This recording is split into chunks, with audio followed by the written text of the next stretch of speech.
পৰিচৰ্যাকাৰীসকলৰ প্ৰতি আমাৰ ব্যৱহাৰ কেনে হোৱা উচিত?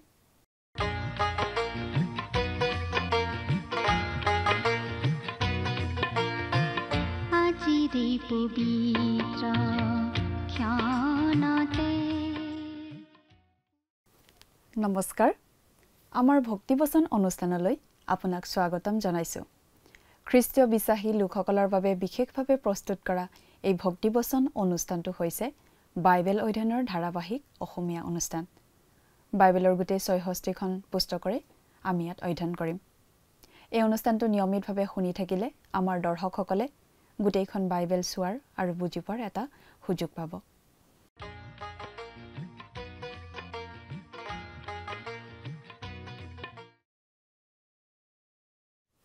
প্ৰিয় দৰ্শক, আপুনি যদি আমাৰ এই অনুষ্ঠানটো নিয়মিতভাৱে শুনি আছে, তেনেহ'লে আপুনি নিশ্চয় জানে যে আমাৰ আগৰটো অনুষ্ঠানত আমি বাইবেলৰ নতুন নিয়ম খণ্ডৰ তিমথিয়ৰ প্ৰতি প্ৰথম পত্ৰ বা চমুকৈ প্ৰথম তিমথিয় নামৰ পুস্তকখনৰ ৪ নম্বৰ অধ্যায়ৰ ৬ নম্বৰ পদৰ পৰা ১৬ নম্বৰ পদলৈকে পঢ়ি তাৰ ভিত্তিতে আলোচনা আগবঢ়াইছিলোঁ। আজিৰ অনুষ্ঠানত প্ৰথম তিমথিয় পুস্তকৰ ৫ নম্বৰ অধ্যায়ৰ ১ নম্বৰ পদৰ পৰা ১৮ নম্বৰ পদলৈকে পঢ়ি তাৰ ভিত্তিতে আলোচনা আগবঢ়াম। পাচনি পৌলে তিমথিয়ক মণ্ডলীলৈ আহিবলগীয়া ধৰ্মত্যাগ আৰু ভুৱা শিক্ষাৰ বিষয়ে সতৰ্ক কৰি দিছিল। মণ্ডলীত এনেকুৱা মানুহবোৰ থাকিব যিয়ে প্ৰথমে বিশ্বাসক স্বীকাৰ কৰি তাৰ পিছত এনেকুৱা এটা অৱস্থালৈ আহিব যে তেওঁলোকে বিশ্বাসকে অস্বীকাৰ কৰিব। সেয়েহে তিমথিয়ে বিশ্বাসীসকলক এইবোৰৰ বিষয়ে সতৰ্ক কৰি দিব লাগে বুলি পৌলে সকীয়াই দিছে। সকলো খ্ৰীষ্টীয় বিশ্বাসী কিবা নহয় কিবা এটা পৰিচৰ্যাত জড়িত থাকিব লাগে। এইদৰে বিশ্বাসীজনে ঈশ্বৰৰ বাক্যত বৃদ্ধি পাব লাগে। পাচনি পৌলে তিমথিয়ক অধ্যয়নত অধ্যৱসায়ী হ'বলৈ কৈছিল। এজন পৰিচৰ্যাকাৰীয়ে ঈশ্বৰৰ বাক্য অধ্যয়ন নকৰাৰ কোনো অজুহাত নাই, আৰু কোনো খ্ৰীষ্টীয় বিশ্বাসীৰ বাবেও ঈশ্বৰৰ বাক্য অধ্যয়ন নকৰাৰ কোনো অজুহাত নাই। পঢ়া আৰু অধ্যয়ন কৰিবৰ বাবে আছুতীয়াকৈ সময় ৰাখিব লাগিব। এই অধ্যয়নৰ কামটো দৌৰাদৌৰিকৈ কৰা কাম নহয়। এনেদৰে ঈশ্বৰৰ বাক্য পঢ়া আৰু অধ্যয়ন কৰাত ব্যস্ত থকা পৰিচাৰকৰ জীৱনত যি আত্মিক বৃদ্ধি ঘটিব সেয়া সকলোৰে চকুত পৰিবই। ৫ আৰু ৬ নম্বৰ অধ্যায় দুটাত অতি ব্যৱহাৰিক কথা আলোচনা কৰা হৈছে। মণ্ডলীৰ বিষয়ববীয়াসকলৰ দায়িত্বৰ বিষয়ে বিভিন্ন কথা তিমথিয়ক জনোৱা হৈছিল। এই গোটেই কথাবোৰে আজি আমাক খ্ৰীষ্টীয় বিশ্বাসীৰ জীৱনৰ অতি ব্যৱহাৰিক কথাবোৰ শিকায় আৰু কথাবোৰ খ্ৰীষ্টীয় বিশ্বাসীয়ে জীৱনত প্ৰয়োগ কৰিব লাগে। এই কথাবোৰৰ মাজত বিশেষ আকৰ্ষণীয় একো নথকা যেন আমাৰ লাগিব পাৰে, কিন্তু এইবোৰ অতি প্ৰয়োজনীয়, বাস্তৱ জীৱনৰ সৈতে জড়িত আৰু আমাৰ বাবে অতিশয় অৰ্থপূৰ্ণ। তিমথিয় এজন ডেকা মানুহ আছিল, গতিকে মণ্ডলীৰ বয়সস্থ লোকসকলৰ সৈতে তেওঁৰ সম্পৰ্কৰ ক্ষেত্ৰত তেওঁ অতি সাৱধান হোৱাৰ প্ৰয়োজন আছিল। তেওঁলোকক উৎসাহিত কৰিব লাগে আৰু প্ৰয়োজনীয় বুলি ভাবিলে তেওঁলোকৰ লগত ব্যক্তিগতভাৱে কথা পাতিব লাগে বুলি কোৱা হৈছিল। ডেকাসকলক নিজৰ ভাইৰ নিচিনা ব্যৱহাৰ কৰিবলৈ কোৱা হৈছিল। কথাবোৰ অধিক বহলাই চাবলৈ আহকচোন। এতিয়া আমি মূল আলোচনাটোৰ মাজলৈ আগবাঢ়ি যাওঁ। প্ৰিয় শ্ৰোতা, আপুনি আমাৰ এই ভক্তিবচন অনুষ্ঠানটো নিয়মিতভাৱে শুনি আছেনে? যদিহে আপুনি নিয়মিতভাৱে শুনি আছে, তেনেহ'লে আপুনি নিশ্চয় জানে যে আমি আজি ভালেমান দিন ধৰি বাইবেলৰ নতুন নিয়ম খণ্ডৰ তিমথিয়ৰ প্ৰতি প্ৰথম পত্ৰ নামৰ পুস্তকখন অধ্যয়ন কৰি আছোঁ, নহয়নে? আমি ইতিমধ্যে ভালেখিনি আগবাঢ়ি আহিলোঁ। যদিহে আপুনি আমাৰ যোৱা অনুষ্ঠানটো শুনিছিল, তেতিয়াহ'লে আপোনাৰ নিশ্চয় মনত আছে যে যোৱা অনুষ্ঠানত আমি এই প্ৰথম তিমথি পুস্তকৰ ৪ নম্বৰ অধ্যায়ৰ ১৬ নম্বৰ পদলৈকে পঢ়ি আমাৰ আলোচনা আগবঢ়াইছিলোঁ। গতিকে আজিৰ অনুষ্ঠানত আমি এই প্ৰথম তিমথি পুস্তকৰ ৫ নম্বৰ অধ্যায়ৰ ১ নম্বৰ পদৰ পৰা আমাৰ আলোচনা আগবঢ়াব খুজিছোঁ। ৫ নম্বৰ আৰু ৬ নম্বৰ দুয়োটা অধ্যায়তেই আমি পাওঁ খ্ৰীষ্টীয় মণ্ডলীত বিভিন্ন বাবদ থকা লোকসকলৰ দায়িত্ব আৰু কৰ্তব্য আদিৰ কথা। আমি পাঠ কৰি দিম ৫ নম্বৰ অধ্যায়ৰ ১ নম্বৰ পদ। আপোনাৰ লগত যদি বাইবেল আছে অনুগ্ৰহ কৰি চাই যাব। যদিহে বাইবেল নাই, আমি পাঠ কৰি দিলে অনুগ্ৰহ কৰি মন দি শুনিব। পাঠ কৰি দিছোঁ ৫ নম্বৰ অধ্যায়ৰ ১ নম্বৰ পদ। বৃদ্ধ লোকক নহকিয়াবা, কিন্তু তেওঁক পিতৃৰ নিচিনাকৈ, ডেকাবিলাকক ভাইৰ নিচিনাকৈ। এয়া পাচনি পৌলে তিমথিয়ক বিশেষভাৱে দিয়া উপদেশ। প্ৰথমটো সম্বন্ধ হৈছে মণ্ডলীৰ বৃদ্ধ লোকবিলাকৰ সৈতে। তিমথি আছিল মণ্ডলীৰ পালক। গতিকে পালক হিচাপে মণ্ডলীৰ বৃদ্ধ লোক আৰু ডেকাসকলৰ লগত কেনেকুৱা সম্বন্ধ হোৱা উচিত সেই কথা পৌলে ইয়াত সোঁৱৰাই দিছে। ইয়াত পৌলে তিমথিক মণ্ডলীৰ অধ্যক্ষসকলৰ প্ৰতি এনে ব্যৱহাৰ কৰিবলৈ কৈছে নে বয়সত বৃদ্ধসকলৰ প্ৰতি এনে ব্যৱহাৰ কৰিবলৈ কৈছে, সেই বিষয়ে বেলেগ বেলেগ মত দিয়া দেখা যায়। আদি মণ্ডলীত বৃদ্ধ মানে মণ্ডলীৰ এটা বিশেষ বাব বা পদবীক বুজোৱা হৈছিল। তেওঁ বয়সত বৃদ্ধ নহ'বও পাৰে, কিন্তু ইয়াত ব্যৱহাৰ কৰা শব্দটোৱে বয়সত বৃদ্ধ লোকসকলকহে আচলতে বুজাইছে। কিন্তু আমি হ'লে ভাবোঁ যে পাচনি পৌলে দুয়োটা দিশৰ প্ৰতি লক্ষ্য ৰাখিয়েই এই কথাখিনি লিখিছিল। তেওঁ বয়সত পৰিপক্ক, বিশ্বাসত পৰিপক্ক খ্ৰীষ্টীয় বিশ্বাসীৰ কথাও বুজাইছিল আৰু মণ্ডলীৰ বৃদ্ধ বুলি সেই বিশেষ পদবীত থকা লোকসকলৰ কথাও বুজাইছিল। সেই বৃদ্ধসকল বয়সত বৃদ্ধ অৱশ্যে নহ'বও পাৰে। সেই বৃদ্ধক তেওঁ নিজৰ পিতৃৰ নিচিনাকৈ ব্যৱহাৰ কৰিব লাগিব বুলি ইয়াত কোৱা হৈছে। অৰ্থাৎ পিতাকক যেনেকৈ কোনেও সমাজৰ আগত টানকৈ নকয়, কোনেও সমাজৰ আগত অপমান নকৰে, তেনেকৈ তিমথিয়েও বৃদ্ধসকলৰ প্ৰতি ব্যৱহাৰ কৰিব লাগিব। বৃদ্ধসকলক আনৰ আগত একো টানকৈ ক'ব নালাগিব। কিবা ক'ব লগা হ'লে ব্যক্তিগতভাৱে অকলশৰীয়াকৈ মাতি নি আনে নজনাকৈ বা আনে নুশুনাকৈ ক'ব লাগিব। তিমথি আছিল ডেকা। গতিকে মণ্ডলীৰ এই বৃদ্ধসকলৰ লগত ব্যৱহাৰ কৰাৰ ক্ষেত্ৰত তেওঁ অতি সাৱধানে আৰু কৌশলেৰে ব্যৱহাৰ কৰিব লাগিব। অৰ্থাৎ তেওঁ নিজে সকলো জানে বুলি দেখুৱাব নালাগিব, নাইবা এজন একনায়কত্ববাদী শাসকৰ দৰেও তেওঁ ব্যৱহাৰ কৰিব নালাগিব। তেওঁলোকক তেওঁ উৎসাহহে দিব লাগিব আৰু প্ৰয়োজন পৰিলে তেওঁলোকক ব্যক্তিগতভাৱে লগ ধৰিহে কথাখিনি ক'ব পাৰিব লাগিব। তাৰপিছত ডেকাবিলাকৰ বিষয়ে কোৱা হৈছে যে ডেকাবিলাকক তিমথিয়ে নিজৰ ভাইৰ নিচিনাকৈ ব্যৱহাৰ কৰিব লাগিব। বৃদ্ধসকলৰ লগত যেনেকৈ তিমথিয়ৰ সমবয়সীয়াবিলাকৰ লগতো তিমথিয়ৰ মধুৰ সম্বন্ধ থাকিব লাগিব। ইয়াৰ পিছত আমি 2 নম্বৰ পদটো পঢ়ি দিছোঁ। বৃদ্ধাবিলাকক মাতৃৰ নিচিনাকৈ আৰু যুৱতীবিলাকক ভনীৰ নিচিনাকৈ সম্পূৰ্ণ শুদ্ধতাৰে বিনয় কৰিবা। মণ্ডলীৰ পৰিচাৰকসকলে বিপৰীত লিংগৰ প্ৰতি ব্যৱহাৰত অতি সাৱধান হ'ব লাগে। এই ক্ষেত্ৰত যদি কিবা পাপ ঘটে, সেইটোৱে খ্ৰীষ্টীয় মণ্ডলীক সকলোতকৈ বেছি আঘাত কৰে। আৰু বহুতো স্থানীয় মণ্ডলীৰ পৰিচৰ্যা এনেকুৱা ধৰণৰ পাপৰ বাবেই একেবাৰে নষ্ট হৈ গৈছে।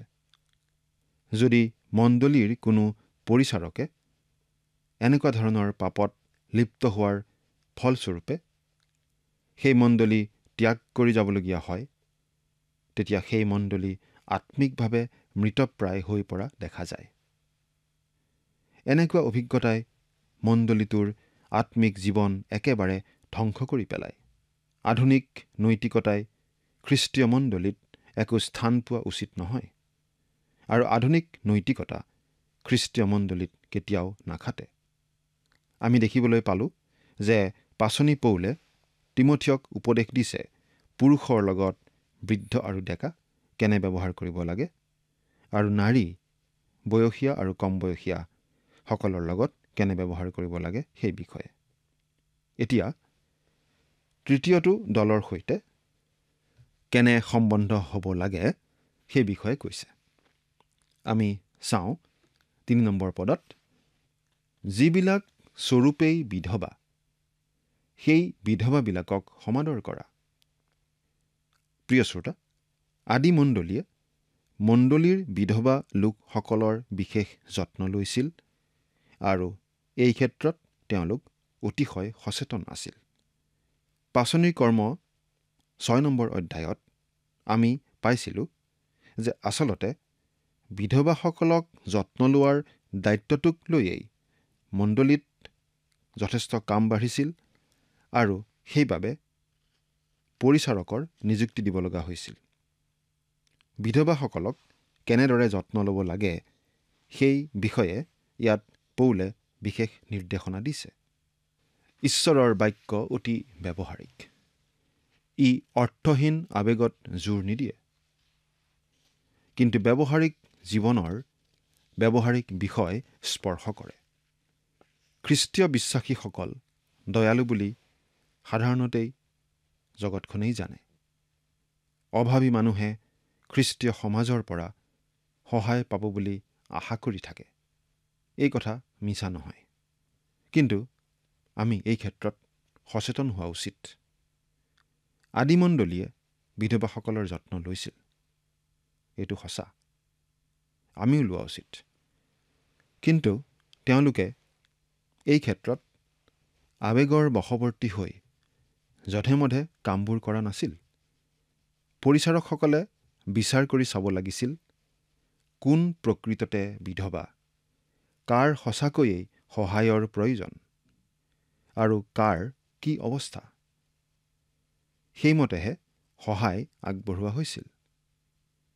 তিমথিকো আচলতে তেনেকুৱা কৰিবলৈকে কোৱা হৈছে আৰু প্ৰকৃততে যিসকল বিধৱা আৰু সঁচাকৈয়ে যিসকলৰ সহায়ৰ প্ৰয়োজন, তেনেকুৱা বিধৱাসকলক সহায় কৰিবলৈ কোৱা হৈছে।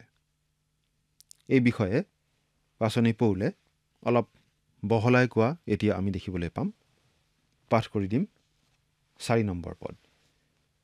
কিন্তু যদি কোনো বিধৱাৰ সন্তান সন্ততি থাকে, তেন্তে তেওঁবিলাকে প্ৰথমে নিজৰ ঘৰৰবিলাকক ভক্তি কৰিবলৈ আৰু নিজ পিতৃ-মাতৃৰ প্ৰত্যুপকাৰ কৰিবলৈ শিকক, কিয়নো এয়ে ঈশ্বৰৰ সাক্ষাতে গ্ৰহণীয়।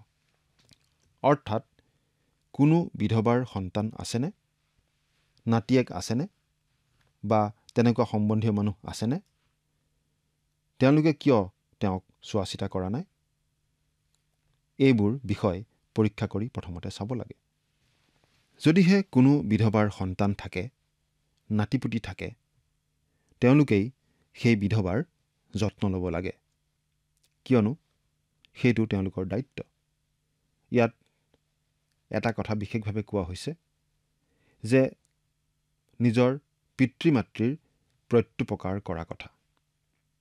কোনো বিধৱাৰ যদি সন্তান আছে, তেওঁলোকে সেই বিধৱাৰ যত্ন লোৱা মানে আচলতে প্ৰত্যুপকাৰ কৰা হ'ব। এই কথাটো আজিও আমি মনত ৰখা উচিত। কোনো বিধৱাৰ সন্তান যদি থাকে, নাতিপুতি যদি থাকে, তেওঁলোকেই সেই বিধৱাৰ যত্ন ল'ব লাগে। এইটোৱেই ঈশ্বৰে ধৰি দিয়া পদ্ধতি। এই পদ্ধতি আজি সলনি হৈ যোৱা নাই। এই পদ্ধতি আজিও বাহাল আছে। ঈশ্বৰৰ সেই পদ্ধতি আমি বাৰু মনত ৰাখিছোনে? প্ৰিয় শ্ৰোতা, আমি নিজৰ নিজৰ পৰিয়ালৰ জীৱনবোৰলৈ চাওঁচোন। আমাৰ সম্বন্ধীয় মানুহবোৰৰ বিষয়লৈ চাওঁচোন। আমি বাৰু এই ক্ষেত্ৰত নিজৰ দায়িত্ব ঠিকমতে পালন কৰি আছোনে? নে আমি আমাৰ এনেকুৱা পাৰিবাৰিক দায়িত্ব অৱহেলা কৰিছোঁ? চিন্তা কৰি চাওঁচোন। 5 নম্বৰ পদ। কিন্তু যিজনী স্বৰূপেই বিধৱা আৰু অনাথা, সেইজনীয়ে ঈশ্বৰত ভৰসা ৰাখি ৰাতিয়ে দিনে নিবেদন আৰু প্ৰাৰ্থনাত আসক্ত থাকে। এতিয়া প্ৰকৃত বিধৱাৰ কথা কোৱা হৈছে। প্ৰকৃত বিধৱা বা অনাথা কোনগৰাকী? তেওঁ অকলশৰীয়া, তেওঁ অভাৱত আছে, তেওঁ ধৰ্মপৰায়ণা মহিলা আৰু তেওঁ প্ৰাৰ্থনা কৰে। তেওঁ মণ্ডলীৰ বাবে প্ৰাৰ্থনা কৰে, পালকৰ বাবে প্ৰাৰ্থনা কৰে, তেওঁ নিজৰ বাবেও প্ৰাৰ্থনা কৰে আৰু সেই প্ৰাৰ্থনাৰ উত্তৰ ঈশ্বৰে দিয়ে, মণ্ডলীৰ যোগেদি তেওঁলৈ সহায় আগবঢ়ায় আৰু হয়তো আন কিবা উপায়েৰেও।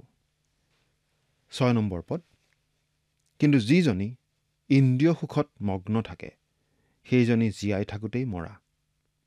ঈশ্বৰৰ বাক্য অতি স্পষ্ট, অতি কঢ়া, অতি চোকা। 7 নম্বৰ পদ, তেওঁবিলাক অনিন্দনীয় হ'বলৈ এইবোৰ কথা আজ্ঞা কৰা। পৌলে কৈছে, তিমোথী, তুমি এই গোটেই কথাবোৰ মণ্ডলীক স্পষ্টভাৱে বুজাই দিবা, যাতে তেওঁলোকে এই বিষয়ত উচিত ৰূপে কাম কৰিব পাৰে, কোনো সন্দেহ নোহোৱাকৈ সন্মানজনকভাৱে যাতে তেওঁলোকে কামখিনি কৰিব পাৰে। 8 নম্বৰ পদ, কিন্তু কোনোৱে যদি আপোন লোকৰ, বিশেষকৈ নিজৰ ঘৰৰ পৰিয়ালৰ নিমিত্তে চিন্তা নকৰে, তেন্তে তেওঁ বিশ্বাস অস্বীকাৰ কৰিলে আৰু অবিশ্বাস কৰা লোকতকৈও অধম। প্ৰিয় শ্ৰোতা, আমি ইয়াতকৈ আৰু অধিক স্পষ্টভাৱে আৰু দৃঢ়ভাৱে কথাখিনি ক'ব নোৱাৰোঁ আৰু ইয়াতকৈ অধিক চোকা ভাষাও কিজানি আমি বিচাৰি নাপাম। বিধৱাগৰাকীক আচলতে নিজৰ সন্তান আদিয়ে যত্ন ল'ব লাগে।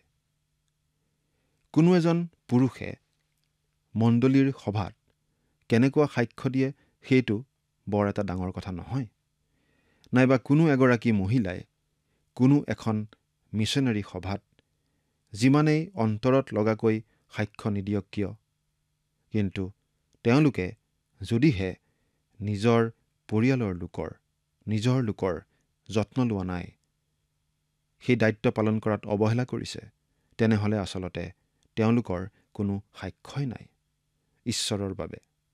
তেনেকুৱা লোক অবিশ্বাসী লোকতকৈ অধম বুলি ইয়াত কোৱা হৈছে। 9 নম্বৰ পদ, যিজনী 3 বছৰতকৈ কম বয়সীয়া নহয় আৰু এক স্বামীৰ ভাৰ্যা আছিল। এই বয়সৰ সীমা বাৰু কিয় বান্ধি দিয়া হৈছে? এইটো এটা নিশ্চয় জানিবলগীয়া কথা, নহয়নে বাৰু? ইয়াত কৈছে যিজনী 3 বছৰতকৈ কম বয়সীয়া নহয়, অৰ্থাৎ 3 বছৰ যাৰ হৈছে সেই কথা কোৱা হৈছে। এই বয়সৰ সীমা কিয় বান্ধি দিয়া হৈছে? কাৰণ যদি অতিপাত বুঢ়া হোৱা নাই, তেনেহ'লে সেই মহিলাই নিজ হাতে কিবা কাম কৰি খাব পৰা হৈয়ে আছে। বিধৱাগৰাকীক সহায় কৰাৰ আগতে বিধৱাগৰাকীৰ বিষয়ে আন কিছুমান কথাও চাবলৈ কোৱা হৈছে। 10 নম্বৰ পদ, আৰু নানা সৎকৰ্মত সুখ্যাতি পালে, অৰ্থাৎ সেইজনীয়ে যদি সন্তানবিলাকক লালন পালন কৰিছিল, আলহী সুধিছিল, পবিত্ৰবিলাকৰ ভৰি ধুৱাইছিল, ক্লেশ পোৱাবিলাকৰ উপকাৰ কৰিছিল আৰু সকলো সৎকৰ্মৰ অনুগামী আছিল, তেন্তে তেনেকুৱা লোক বিধৱা বুলি গণিত হওক। বিধৱাগৰাকীৰ অতীতৰ জীৱনলৈ চাব লাগিব। সকলোকে যধে মধে সহায় কৰিবলৈ কোৱা হোৱা নাই। কিন্তু যদি পাচনি পৌলে বৰ্ণনা কৰাৰ নিচিনা মহিলা হয় আৰু যদি সঁচাকৈয়ে সহায়ৰ প্ৰয়োজন আছে, তেতিয়াহে সেই বিধৱাক সহায় কৰিব লাগে। 11 আৰু 12 নম্বৰ পদ, কিন্তু যুৱতী বিধৱাবিলাকক গ্ৰহণ নকৰিবা, কিয়নো তেওঁবিলাকে খ্ৰীষ্টৰ বিৰুদ্ধে ইন্দ্ৰিয় সুখাভিলাষিনী হোৱাত বিয়া হ'বলৈ ইচ্ছা কৰে, তাতে প্ৰথম বিশ্বাসত বিশ্বাসঘাতকিনী হোৱাত তেওঁবিলাকলৈ দণ্ডাজ্ঞা হয়। কম বয়সীয়া বিধৱাবিলাকে হয়তো আকৌ বিবাহ কৰিবলৈ বিচাৰিব পাৰে, কিন্তু তেনেদৰে বিয়া কৰাই যাতে বিশ্বাসৰ পৰা আঁতৰি নাযায় তালৈ সাৱধান হ'ব লাগে। অৰ্থাৎ কেৱল জাগতিক সুখ বিচাৰি যাকে তাকে তেওঁলোকে বিয়া কৰাব নালাগে। 13 নম্বৰ পদ, আৰু সেই একে সময়তে তেওঁবিলাকে ঘৰে ঘৰে ফুৰি সুৰূপা হয়, কেৱল সেয়ে নহয়, টুটকীয়া আৰু লোকৰ বন চোৱা হৈ অনুচিত কথা ক'বলৈ শিকে। আনহাতে কম বয়সীয়া বিধৱাবোৰে কৰিবলৈ একো কাম নথকাত এনেদৰে ঘৰে ঘৰে পৰচৰ্চা কৰি ঘূৰি ফুৰি গোটেই মণ্ডলীৰেই আচলতে হানি কৰাৰ সম্ভাৱনা থাকে। 14 নম্বৰ পদ, এতেকে মোৰ আজ্ঞা এই, যুৱতী বিধৱা বিয়া হওক, সন্তান উৎপন্ন কৰক, গৃহিণীৰ কৰ্ম কৰক আৰু তিৰস্কাৰৰ অৰ্থে বিপক্ষক কোনো চল নিদিয়ক। সেইবাবে কম বয়সীয়া বিধৱা মহিলাই বিয়া কৰোৱাই ভাল বুলি পৌলে জনাই দিছে। পাচনি পৌলে এই পৰামৰ্শবোৰ দিছে যাতে খ্ৰীষ্টীয় মণ্ডলীয়ে উচ্চ মানদণ্ডৰ জীৱনৰ সাক্ষ্য দিব পাৰে। 15 নম্বৰ পদ। কিয়নো এতিয়াও কোনো শয়তানৰ পাছত বিপথে গ'ল। তেওঁলোক এসময়ত বিশ্বাসী আছিল, কিন্তু শয়তানৰ পথত গ'ল। 16 নম্বৰ পদ। যাতে মণ্ডলীয়ে স্বৰূপ বিধৱাৰহে উপকাৰ কৰিব পাৰে, তাৰ কাৰণে বিশ্বাস কৰা কোনোজনীৰ বিধৱা থাকিলে তেওঁবিলাকৰ উপকাৰ কৰক, মণ্ডলী ভাৰগ্ৰস্ত নহওক। অৰ্থাৎ প্ৰত্যেক পৰিয়ালে সেই পৰিয়ালত থকা বিধৱাসকলক সহায় কৰা উচিত, যাতে মণ্ডলীয়ে অকলশৰীয়া আৰু অভাৱত থকা বিধৱাসকলক চোৱা চিতা কৰাত ভালদৰে মন দিব পাৰে। 17 নম্বৰ পদ। যি বৃদ্ধ লোকে উত্তম ৰূপে শাসন কৰে, বিশেষকৈ যিবিলাকে বাক্য আৰু শিক্ষাত পৰিশ্ৰম কৰে, তেওঁবিলাক দুগুণ সমাদৰৰ যোগ্য পাত্ৰ বুলি গণিত হওক। খ্ৰীষ্টীয় মণ্ডলীয়ে তেওঁলোকৰ শিক্ষকসকলক আৰ্থিকভাৱে সহায় আগবঢ়াইছিল। সেই নিয়ম এতিয়াও চলি আছে। ঈশ্বৰৰ বাক্যৰ পৰিচৰ্যা কৰা লোকসকলৰ প্ৰতি সহায় আগবঢ়োৱাটো মণ্ডলীৰ কৰ্তব্য। 18 নম্বৰ পদ। কিয়নো শাস্ত্ৰে কৈছে, মৰণা মাৰোতে গৰুৰ মুখত মুখুৰা নাবান্ধিবা, আৰু বনোৱা নিজ বেচৰ যোগ্য। ইয়াত পাচনি পৌলে 2 বিৱৰণ 25 নম্বৰ অধ্যায়ৰ 4 নম্বৰ পদ আৰু লোকে লিখা শুভবাৰ্তা 10 নম্বৰ অধ্যায়ৰ 7 নম্বৰ পদৰ উদ্ধৃতি দিছে। ঈশ্বৰৰ বাক্য বিলাই ফুৰা আৰু তেওঁৰ বাক্য শিকাই ফুৰা লোকক সহায় কৰা প্ৰতিজন খ্ৰীষ্টীয় বিশ্বাসীৰ কৰ্তব্য। কোনো শিক্ষকৰ পৰিচৰ্যাৰ যোগেদি যদি আপুনি আত্মিক জীৱনত উপকৃত হোৱা বুলি ভাবে, তেওঁলৈ এনেদৰে সহায়ৰ হাত আগবঢ়োৱাটো আপোনাৰ কৰ্তব্য। সেয়ে হ'ব তেওঁৰ প্ৰতি আপোনাৰ মৰম আৰু কৃতজ্ঞতাৰ চিন। প্ৰিয় শ্ৰোতা, আপুনি বাৰু প্ৰভু যীশুৰ বিষয়ে যিবোৰ কথা শিকি আছে, বুজি আছে, সেইবোৰ আপোনাৰ ব্যক্তিগত জীৱনত প্ৰকাশ পাই উঠিছেনে? নিজৰ পৰিয়াল, নিজৰ পিতৃ মাতৃ আদিৰ প্ৰতি আপুনি বাৰু সন্মান প্ৰদৰ্শন কৰি আছেনে? আৰু আপোনাক ঈশ্বৰৰ বাক্য শিকাই থকা লোকৰ প্ৰতি আপুনি সন্মান প্ৰদৰ্শন কৰি আছেনে? চিন্তা কৰি চাওকচোন। ঈশ্বৰে আপোনাক আশীৰ্বাদ কৰক। আমেন।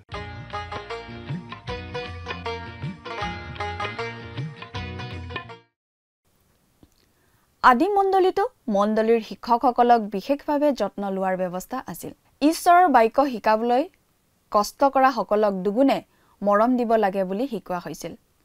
ঈশ্বৰৰ বাক্যৰ পৰিচৰ্যা কৰিবলৈ অহা লোকসকলে সাধাৰণতে ত্যাগৰ মনোভাৱেৰে তেনে পৰিচৰ্যাৰ বাবে আগবাঢ়ি আহে। ধনৰ লোভত পৰিচৰ্যা কৰিবলৈ অহা পৰিচাৰক আমি অতি কমেইহে লগ পাইছোঁ নিশ্চয়। ঈশ্বৰৰ পৰিচৰ্যা কৰা লোকসকলক ভালদৰে সমৰ্থন কৰিবলৈ উদগোৱা হৈছে। ঈশ্বৰৰ বাক্যৰ সেৱক এজনক আমি উদাৰভাৱে সেৱা শুশ্ৰূষা কৰিলে তেওঁ নিশ্চয় মনত উৎসাহ পাব। কোনো পৰিচৰ্যাকাৰীৰ পৰিচৰ্যা যদি আমাৰ বাবে আশীৰ্বাদ স্বৰূপ হয়, তেনেহ'লে আমি আমাৰ ব্যৱহাৰ আৰু কাৰ্যৰ যোগেৰে তেওঁলৈ আমাৰ মনোভাৱ প্ৰকাশ কৰা উচিত। প্ৰিয় দৰ্শক, আজিলৈ আমাৰ অনুষ্ঠানটো ইমানতে সামৰণি মাৰিব খুজিছোঁ। পৰৱৰ্তী অনুষ্ঠানত আপোনালোকক পুনৰ লগ পোৱাৰ আশা ৰাখিছোঁ। সামৰণি মৰাৰ আগতে আহকচোন আমি খন্তেক প্ৰাৰ্থনাত মূৰ্ণত কৰোঁ হওক। স্বৰ্গত থকা অতি মৰমীয়াল দয়ালু পিতৃ ঈশ্বৰ, প্ৰভু তোমাক ধন্যবাদ দিছোঁ সুন্দৰ সময় প্ৰভু তুমি আমাক আটাইকে দিয়াৰ বাবে। দয়ালু মৰমীয়াল পিতৃ ঈশ্বৰ, বিশেষকৈ পিতৃ, এই সময়তে যি তোমাৰ পবিত্ৰ বাক্য আমি অধ্যয়ন কৰিলোঁ, প্ৰভু তুমি আমাক প্ৰত্যেককে আশীৰ্বাদ কৰিবা। আৰু বিশেষকৈ প্ৰভু আমি যদি তোমাৰ সন্তান হিচাপে প্ৰভু তোমাৰ পৰিচৰ্যাৰ কাৰণে প্ৰভু তুমি যদি আমাক বাছি লোৱা, বা হয়তো যদি কোনোবা ইতিমধ্যে তোমাৰ পৰিচৰ্যাত লাগি আছে, প্ৰভু যাতে আমি সত্য আৰু নিষ্ঠাৰে সৈতে যাতে তোমাৰ সেই পৰিচৰ্যা সেৱা আগবঢ়াই লৈ যাব পাৰোঁ, তেনে জ্ঞান বুদ্ধি শক্তি প্ৰভু তুমি আমাক আটাইকে দান কৰিবা। আৰু আমি যাতে সম্পূৰ্ণৰূপেৰে তোমাত সোধাই আমাৰ জীৱন যাতে চলি যাব পাৰিম, তেনে আশীৰ্বাদ প্ৰভু তুমি দান কৰিবা। এই সকলো যাচনা মহান ত্ৰাণকৰ্তা প্ৰভু যীশু খ্ৰীষ্টৰ নামত অৰ্পণ কৰিলোঁ। আমেন।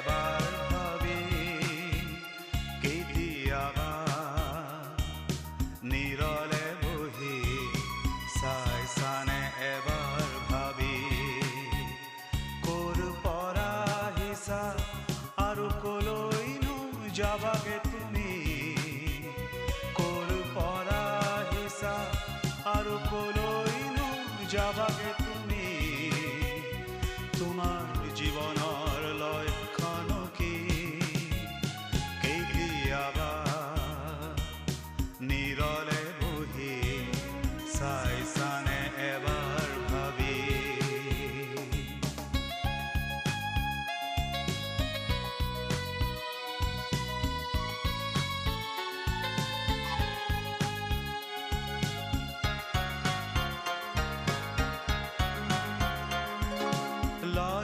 লক্ষ্যবিহীন সাৰথিবিহীন হয় নেকি তোমাৰ জীৱন লক্ষ্যবিহীন সাৰথিবিহীন হয় নেকি তোমাৰ জীৱন জীৱন যুঁজ ভাগৰি যুগৰি জীৱন যুঁজ ভাগৰি যুগৰি খাইছানে বাৰু লতি ঘটি খাইছানে বাৰু লতি ঘটি তোমাৰ জীৱনৰ লক্ষণ কি কেতিয়াবা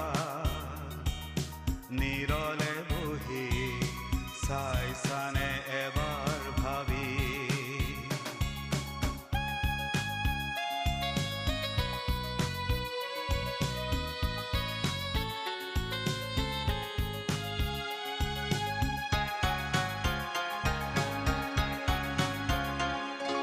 যিচুতে জীৱনৰ অৰ্থ পাবা জীয়াই থকাৰো পাবা প্ৰেৰণা অজ্ঞান এন্ধাৰ আঁতৰ কৰি দিব তোমাক তেওঁ নতুন গীতি অজ্ঞান এন্ধাৰ আঁতৰ কৰি দিব তোমাক তেওঁ নতুন গীতি তোমাৰ জীৱনৰ লক্ষণ কি কেতিয়াবা নিৰলে বহি চাইছানে এবাৰ ভাবি কৰ পৰা হিচা আৰু কলৈনো যাবাগে তুমি কৰ পৰা হিচা আৰু কলৈনো যাবাগে তুমি তোমাৰ জীৱনৰ লক্ষণ কি কেতিয়াবা নিৰলে বহি চাইছানে প্ৰিয় শ্ৰোতা দৰ্শক আশা কৰোঁ ভক্তিবচন অনুষ্ঠানটি উপভোগ কৰি আপোনাৰ নিশ্চয় ভাল লাগিছে এই বিষয়ে আপোনাৰ মতামত জানিব পাৰিলে আমি নথৈ আনন্দিত হ'ম আপোনাৰ যদি আমাৰ এই অনুষ্ঠানটি উপভোগ কৰি ভাল লাগিছে তেন্তে অনুগ্ৰহ কৰি আমালৈ এটি মিছ কল দিয়কচোন আপোনাৰ এটা মিছ কল আমাৰ বাবে অতি মূল্যৱান প্ৰতিটো মিছ কল দিয়া সকলৰ মাজৰ পৰা